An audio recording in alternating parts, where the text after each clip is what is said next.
Hello mga kainday! And po, another day, another vlog po tayo. Cooking tayo ng ating ulam for lunch.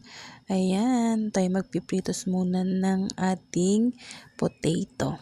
Lalagyan natin ng veggies ang ating lunch. Ayan, nag-fried muna tayo ng potato dyan. And then, ang ating main dish, piprito muna natin ang ating minarinate na pork chop.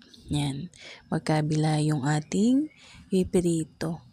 Pagpa-brown-brownin muna natin yan mga kainday. Ayan, pagbabrownin natin, bibigyan natin yan ng pare-pareho. And then, pagbabrown din natin yung kabila.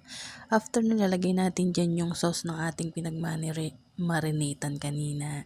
And then, ayan ang ating healthy veggies.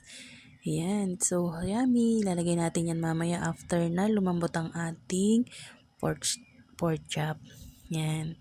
Malambot na yung pork chop dyan. Ilalagay na natin yung ating pangmalakasang potato na pinride natin kanina. Yan. It's so yummy. Gigahin muna natin ng konti. Babawasan natin yung sauce niya para mas masarap. Yan. It's so yummy mga kainday. Pork steak with veggies. Charot. Yan. It's so yummy na ang ating lunch. Pasolve na tayo dyan. Ayan. Thank you for watching. Maraming salamat sa suporta. Ready na ang ating lunch. Kain po tayo. Bye-bye!